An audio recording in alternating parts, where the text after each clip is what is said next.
Hey everybody, this is Leah Barrick and Stacy Sizlowski, functional nutritionists. Welcome back to our podcast, The Power of Food. We were with you a couple of weeks ago and we went really in depth on inflammation.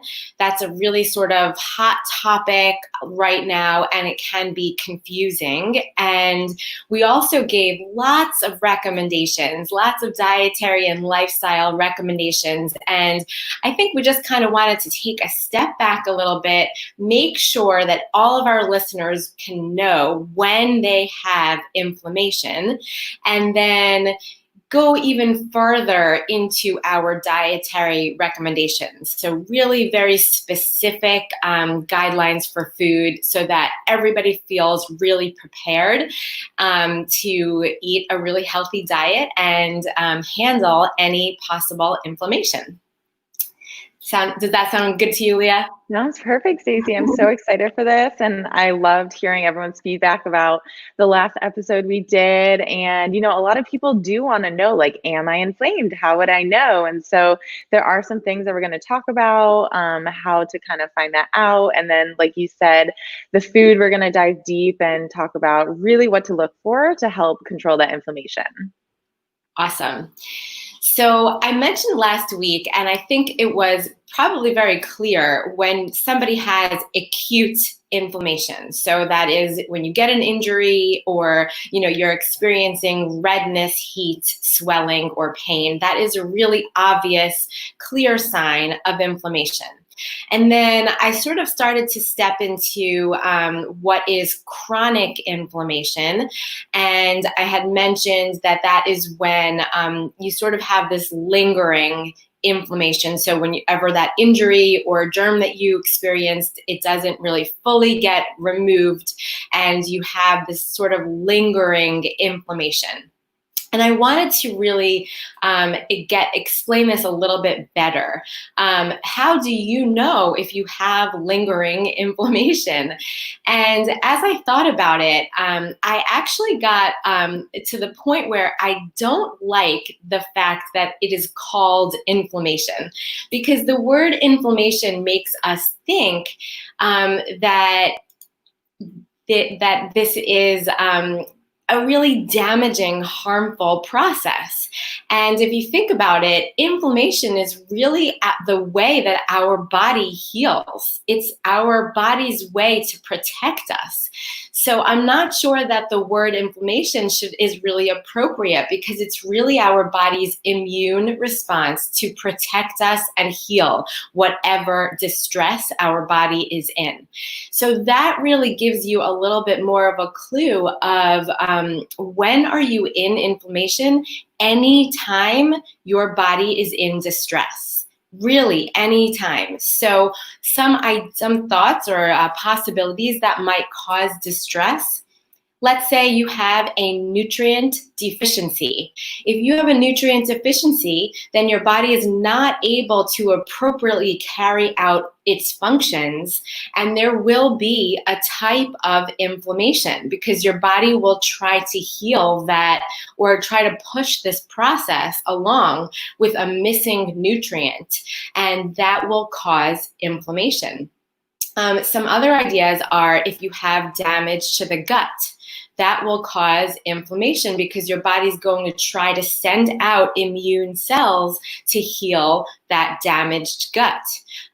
Or if you have a hormone imbalance, again, your body is going to do things to balance all of these imbalances. And anytime your body is trying to fix a mistake or a damaged, process or tissue, it is basically going to be a form of inflammation or a form of immune response.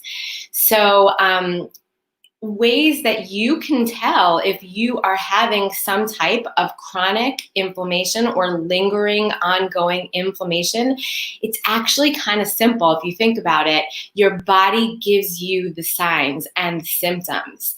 Some of the problems I find with many people is that we ignore the signs and symptoms. We have a headache, or we have brain fog, or we have a stomach distress after eating, bloating, all of these things, and we sort of ignore it, or we take an over-the-counter, pharmaceutical product or something to hide or deal with the symptom. However, we're not really dealing with the underlying cause. So listening to your body and knowing that anytime you are experiencing some type of distress, it is a type of inflammation. And then obviously, if you've been diagnosed with a cardiovascular condition, a metabolic imbalance like diabetes, a gastrointestinal condition, an autoimmune condition, all of these would also be signs and an idea that you have some type of chronic inflammation. So listening to your body and paying attention to those diagnoses is really the recommendations that I would give you to guide you to understand if you are experiencing inflammation. And I will finish up in 1 second. What I just wanted to say is that you will notice as we go through today's podcast that a lot of our recommendations are not necessarily directed at lowering inflammation as much as it might be directed at making sure we don't cause those issues to begin with. So making sure we eat all of the nutrients that we need so that we don't have a nutrient deficiency, or eating all of the fiber that we need to have a healthy gut and digestion, or the right fats and the right proteins, etc., to have all of a healthy system so that inflammation doesn't even have to occur.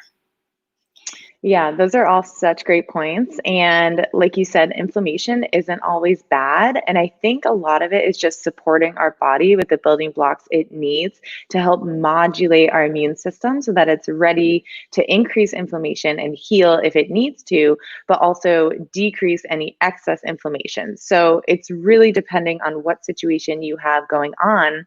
But like you said, it's so important to listen to your body. And so many people are not tuned in, and they get used to the brain fog, and they get used to the stomach pain after eating, or aching joints, that kind of thing. That can also be signs of inflammation. Another big one I wanted to point out is skin issues. So your skin is a great representation of what's happening on your inside. So like especially gut issues, if you have gut inflammation and your skin is breaking out, either, an acne or hives or anything like that, redness, rosacea, all of that can be signs of inflammation. You mentioned headaches. Chronic headaches are a big one as well that I see with a lot of people. So it's not going to look the same for everyone, which is why it's a little bit more difficult. But like you mentioned, cardiovascular disease, metabolic disease, all of these diseases, the underlying issue is inflammation that's out of control. And also, like you mentioned, preventing it in the first place is so much easier than attacking it after the fact. So getting to that root cause, fixing the diet, making sure that you're eating the right kind of fats in adequate quantities, and you're eating all the fiber, and you're eating the right kind of protein is also important for all of that. Awesome. So I think we're going to get started on our dietary recommendations. And Leah, did you want to get started on the benefits? Fiber. Yes, definitely. So fiber is one of my favorite topics. Essentially, fiber is plant food. So that's going to be our fruits, our vegetables, our nuts, our seeds, our whole grains, our legumes. And fiber is actually a carbohydrate. So there's kind of a war on carbohydrates right now, which, it's always more nuanced. A lot of people want to say all carbs are bad, and they might not realize broccoli is a carbohydrate, an apple is a carbohydrate. So we're not talking about, refined Wonder Bread here. We're talking about whole food sources of this fiber. And so essentially, fiber is resistant to the breakdown that happens in the digestive process. So it can't be fully broken down by our body and the enzymes in our digestive tract. So while everything else gets broken down and absorbed and our body uses it, fiber does not. So that yields a lot of its beneficial qualities. And so there's two different types of fiber. There's soluble fiber and insoluble fiber. And so you can kind of think about it. Soluble fiber helps absorb water. It's soluble. And so it turns into a kind of gel. So this is really great for helping you decrease cholesterol, helping you decrease glucose levels. And so sources of this soluble fiber are things like berries, carrots, apples, legumes, oats, peas, psyllium. All of these are excellent sources. And then we also have insoluble fiber. So insoluble fiber doesn't absorb water. And what this does, it's really great for increasing motility. So that's movement in the gastrointestinal tract. And a lot of people need help with this because it helps bulk up our stool and it's very helpful for constipation. And so many people struggle with constipation. So great sources for this are legumes, brown rice, vegetables like potatoes, cauliflower, cucumbers, tomatoes, green beans, wheat bran, and nuts are also a great source. So we want a combination of soluble and insoluble. And it's also important to note that each vegetable or fruit or legume, whatever it is, they have a combination. So some just have a little more soluble and a little less insoluble, or vice versa.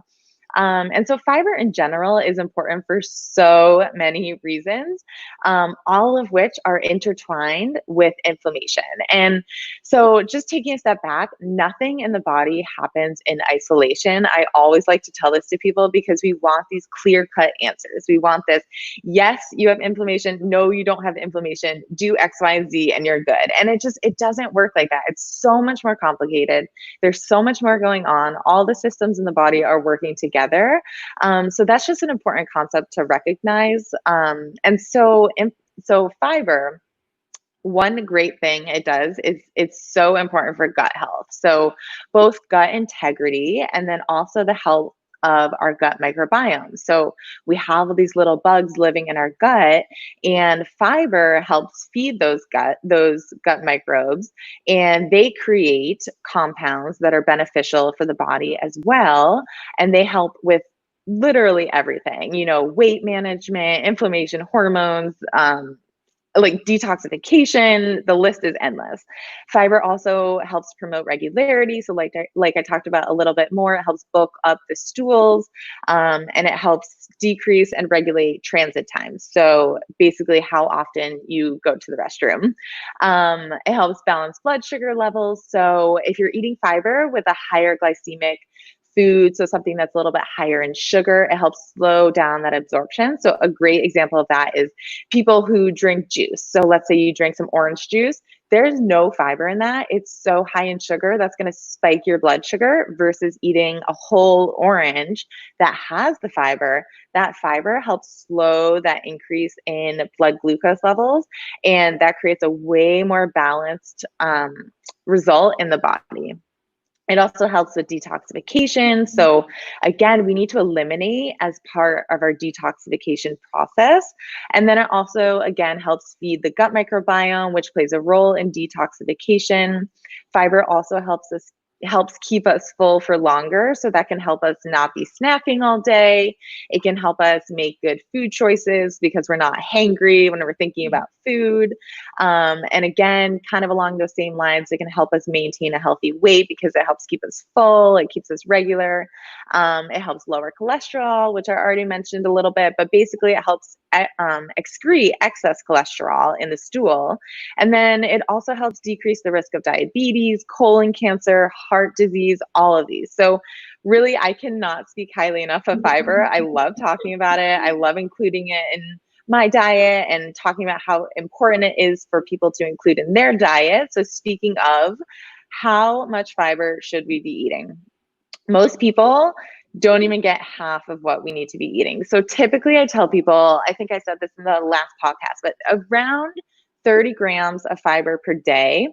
But what the heck does this look like, right? You say 30 grams and you're like, okay, that's a little bit esoteric. I don't really know how to picture that on my plate. So essentially, what you can do for that is you can look up, just Google, how many grams of fiber are in any food that you're eating. So, for instance, 1 cup of cooked broccoli has 5 grams of fiber. One medium raw carrot has 1.5 grams.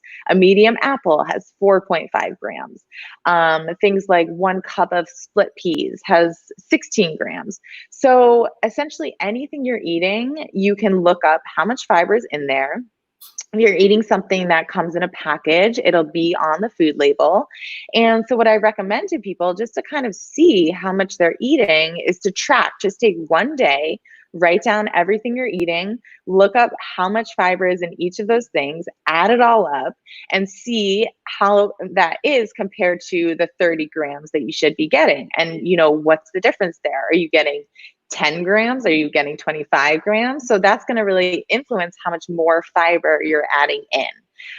So just some ways to kind of like think about adding more fiber in. If you add up all your foods and you're like, I am getting 10 grams of fiber per day, where do I start? Just some little things that you can think about are including at least 3 different types of plant foods at each meal, and then 2 different types of plant foods at each snack. So, whether that looks like a smoothie with breakfast where you're having berries and spinach and nuts in there, or let's say it's lunchtime and you have a salad with some chicken and some black beans and some red pepper and some cilantro, or a dinner of salmon and some roasted sweet potato and some steamed broccoli. Or like a snack could be veggies with hummus. All of these are really high fiber meals and snacks. So those are just some ways to kind of try to incorporate these high fiber foods into your diet. And so I always go for a food first approach. I think that's really important, always best.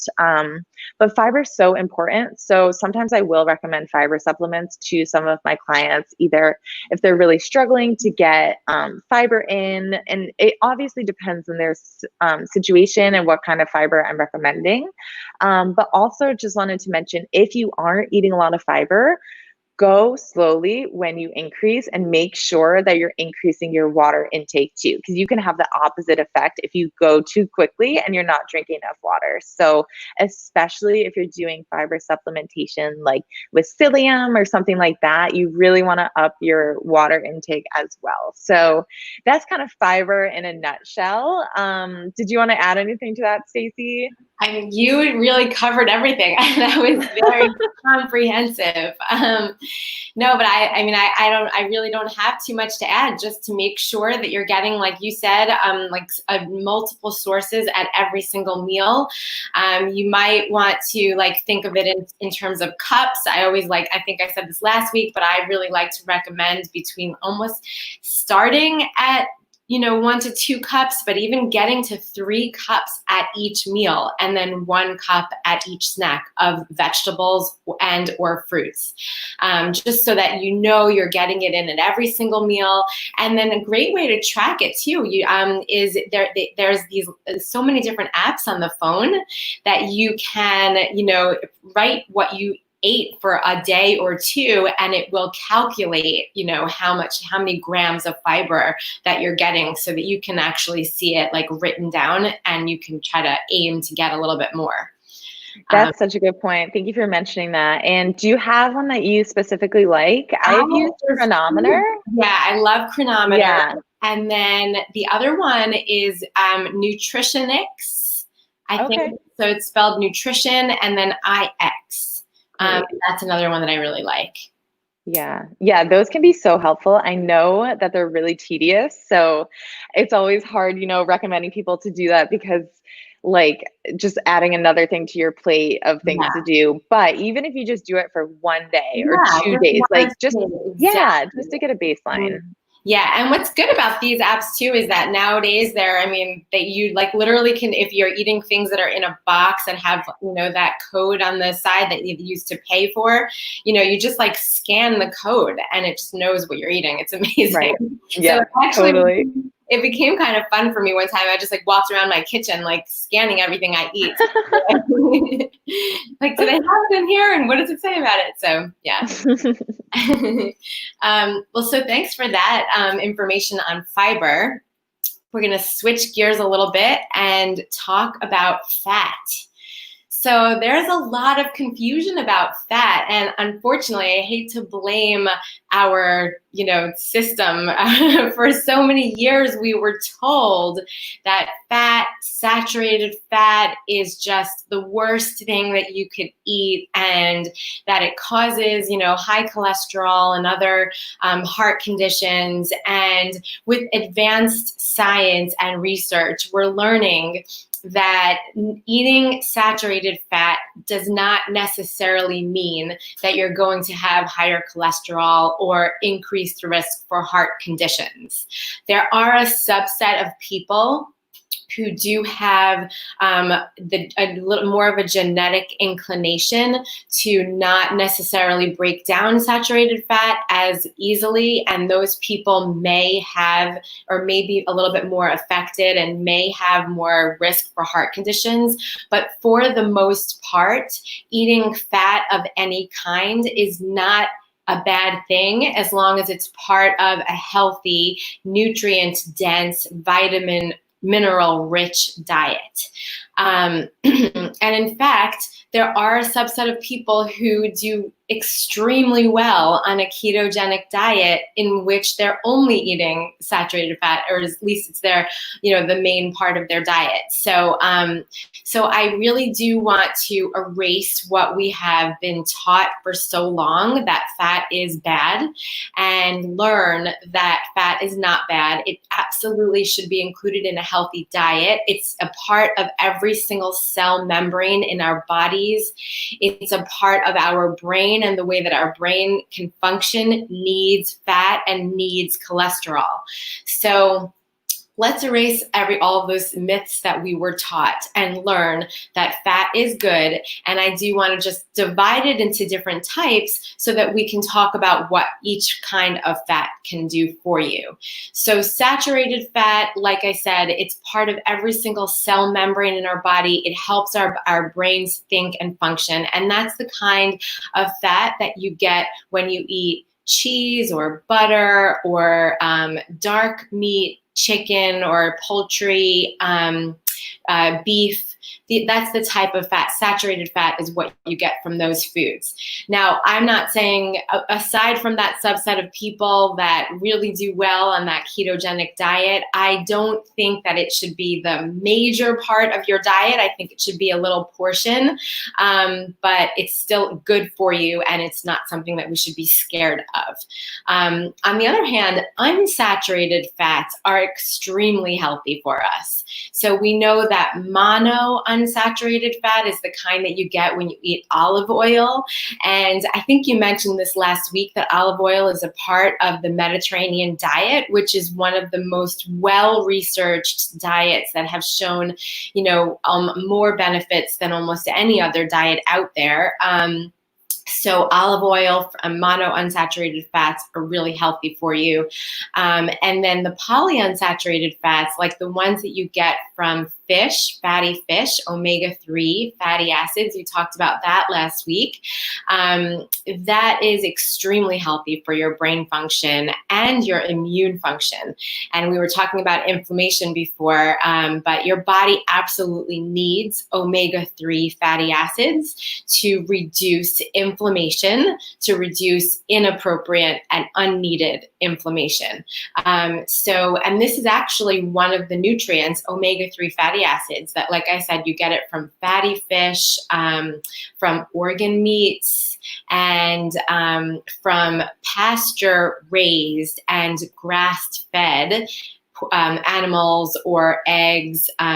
So those types of foods have higher omega-3 fatty acid and lower omega-6 fatty acid. So those are some of the nutrients that actually, for people who are vegan, it's something that I would really recommend thinking about, because that is a hard nutrient to get if you are not eating animal sources of omega-3 fatty acid.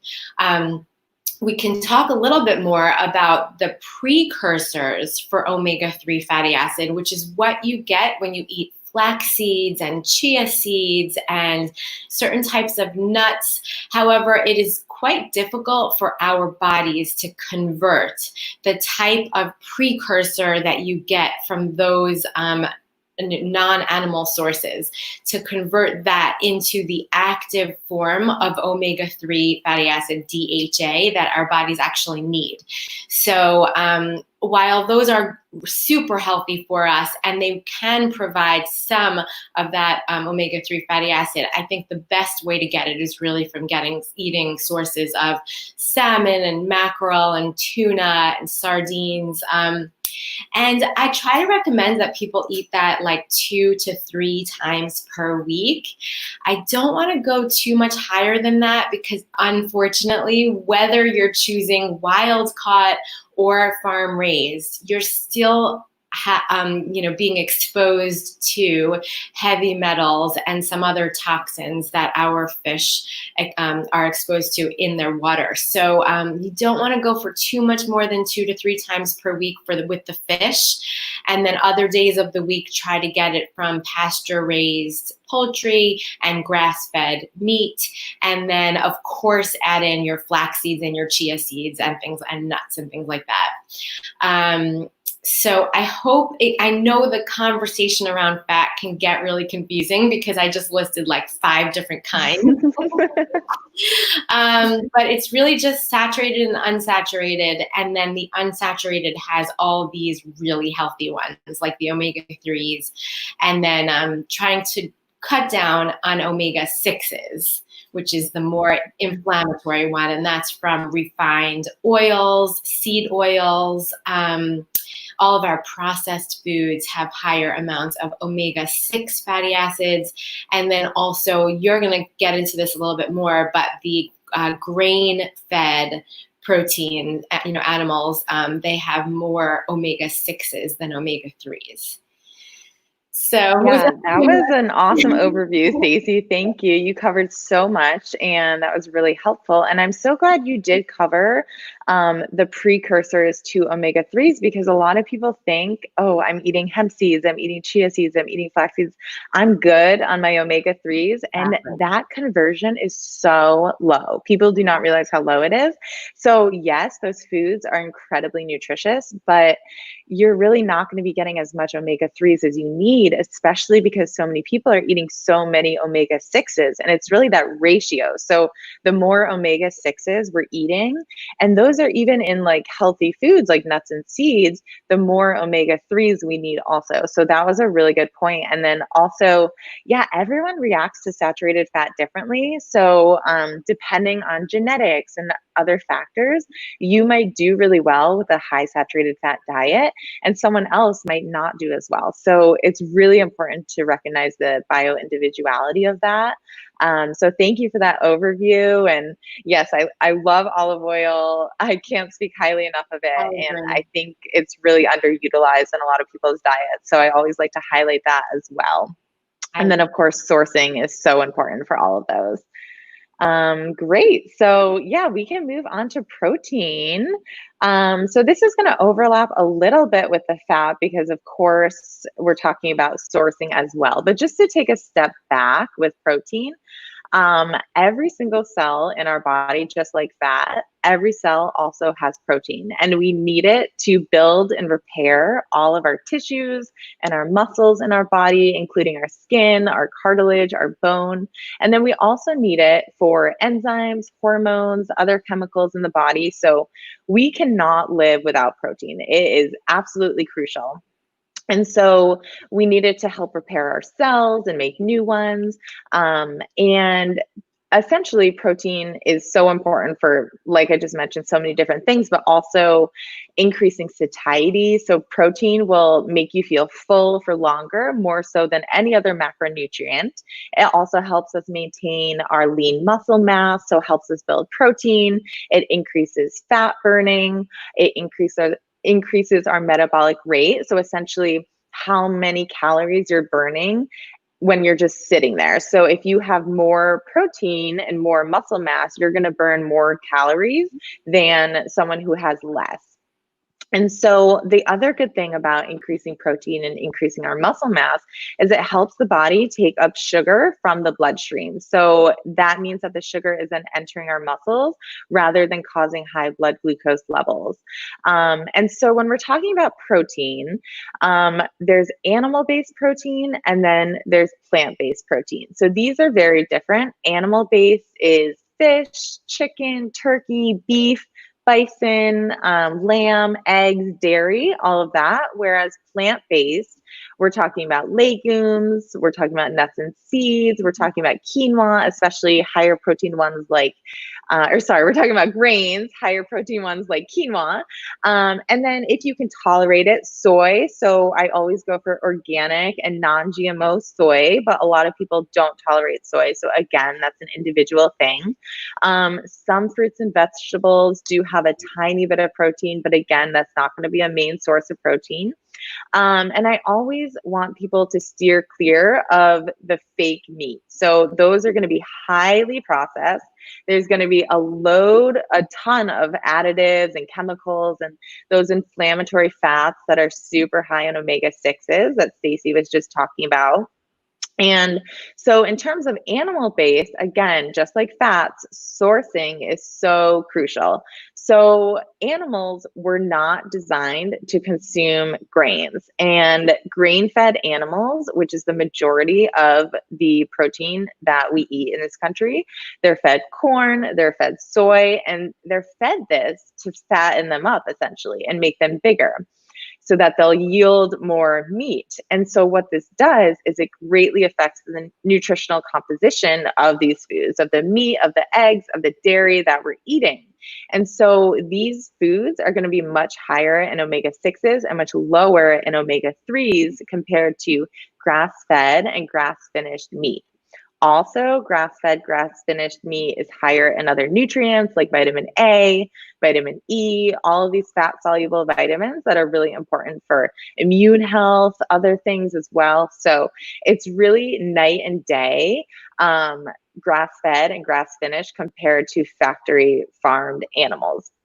And so just a note on grass-fed, grass-finished, you might notice I'm not just saying grass-fed because all meat actually starts out grass-fed and then it's how they finish the meat. So you can be buying quote unquote grass-fed meat and it's not actually fully grass-fed meat. And most people don't realize that. You have to make sure it says grass-fed, grass-finished. So it's finished on grass versus they finish it off with corn feed, soy feed, all of that. And so where the heck do you find this meat, right? It might sound, if you've never had this before, you might just be like, where do I even start? Yeah. So lots of different places, and luckily awareness is growing on this. So it's becoming more easily accessible in more places. But I would start by talking to your local farmer. If you live in a place where you can do that, support local when you can. You can meet the animals if you want. You can see how well they're taken care of. So, talk to your local farmer. If you have a local butcher shop, that's always a great place. And the people there are so helpful. They want to talk to you about this. They want to talk to you about how the animals were raised and, the pasture and how they move them around and how they're doing like all these great things for the environment. So definitely start there if you can. Also, your farmers market is a great place to go. Again, talk to your farmers. And now, if you're not able to access either of these places, we're so lucky that we have companies like ButcherBox where they deliver these meats directly to your door. So they have great sourcing. They're very transparent. You just order online. It really does not get any easier than that.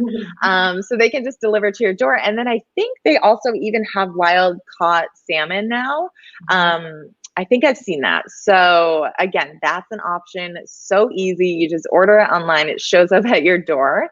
And so just in terms of protein, quality is more important than quantity. So it's much better to get high quality sources and have it less often than to get low quality sources and eat it more often. So that's just something to think about as well. And then just a quick note, in terms of protein, the amino acids are what makes up protein. And essentially we have essential amino acids and non-essential amino acids. So animal proteins are complete sources of protein. So they have all the essential and all the non-essential amino acids. Plant-based proteins do not all have those. So if you're doing a plant-based diet, you want... Oh, your sound. Wait, your sound went out for a second. Can you hear me? Now I can. Keep talking. Talk. Uh-oh. Yeah, no, now I hear you. Can you hear me? Yes. Okay, that was strange. Yeah, I don't know what happened. Okay, sorry about that. I think my headphones might have died. Anyways, so yeah, essentially, if we're doing a plant-based diet, we just want to make sure we're getting all of our essential amino acids. So that would look like combining legumes, so like beans and lentils, with a grain to make sure you're getting all of those. There are complete sources of plant-based proteins like soy, but again, not everyone tolerates soy. So you just want to... It takes a little more planning, right? If you're doing a vegetarian or vegan diet, to make sure you're getting all of those essential amino acids. And also, if you are doing soy, I typically recommend people go for fermented soy products. So like tempeh is great, and that helps digest that soy a little more than something that's like a processed soy protein type thing. So the other thing is, plant-based proteins are not quite as bioavailable. So we're going to need more of them overall than you would of animal-based, which is more bioavailable, meaning the body can use it more fully. So that's just something to keep in mind as well. So again, protein's a huge topic. Like, I could talk for so long about this. I think we should probably do a podcast all about it. That's just an overview, general overview of what to look for with protein products, you know, where to find good sources of them, and then plant-based versus animal-based and all of that. So hopefully that was a good overview. Did you want to add anything, Stacy? No, that was excellent. I totally agree that there's so much we can cover on this. You know, there's even more, you know, places to order these kinds of things. Maybe we can go into that another time, where to get the wild caught fish and the grass-fed meats. I did want, what was the thought that I had? The one thought I was just thinking in my mind is that these foods are unfortunately more expensive. And what I just try to tell people is that if, you know, this is an investment in our health, it's really, what do we have if we don't have our health, right? It's the most important thing that we have, is to be healthy, to be able to live our lives. And I just feel like if we don't invest in it now, then we will probably be paying for it, you know, financially and in many other ways later on. So there are ways to do these kinds of things in a more budget-friendly way, and we can do another podcast on that topic. But just, you know, think about those thoughts when, you know, you see the price tag for the first time compared to meats that you've been buying in the past, and just, you know, like, consider really what is your priority here. So just wanted to, I didn't want to ignore that point, because I do want to acknowledge that, you know, a lot of the recommendations that we'll be making, even sometimes choosing organic versus non-organic, a lot of these things can be a little bit more expensive. And I think we should probably, you know, definitely make another podcast on that kind of topic. Thank you so much for bringing that up. Yeah, I always say the same thing. It's like pay for it now or pay for it later. And our health is the best investment we can make. So yes, it's going to be more expensive, most likely. And yes, there are ways around that. And, you know, there's things like Thrive Market where you can get things at way discounted prices. And, you know, there's other things like even something like wild salmon. At Trader Joe's, you can get a can of wild salmon for it's so affordable. I can't remember exactly how much it is, but you can make like salmon burgers from that or whatever. Yeah, we should probably do a whole podcast. Yeah, let's definitely plan on that. Exactly. But yeah, it is. It's like, it's so worth it. And the nutritional profile is so different. I cannot stress that enough, that it really makes a big difference. Yeah. So definitely something to keep in mind. And so just in case you have sticker shock at first, just know that going into it. Exactly.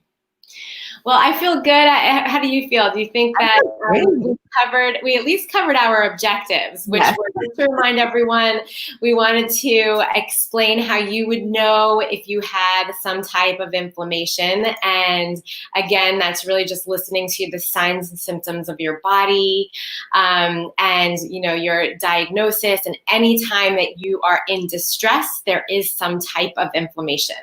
So other things we talked about, you mentioned how important fiber would be to make sure that we are having a healthy gut, that we're eliminating toxins, and hopefully that will also help with inflammation. And then choosing more and more sources of omega-3 fatty acids, trying to get that from fatty fish, and then choosing grass-fed and grass-finished meats, like you were saying.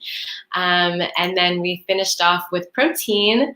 And again, just mentioning how important it is that we really choose those higher quality types of meat so that we are not getting more additives and preservatives and toxins that will promote inflammation that we don't want. Great. Yeah. Thank you for that overview, Stacy. I'm so happy we could do this today and hope you guys all enjoyed listening. See you next time. Bye. Bye.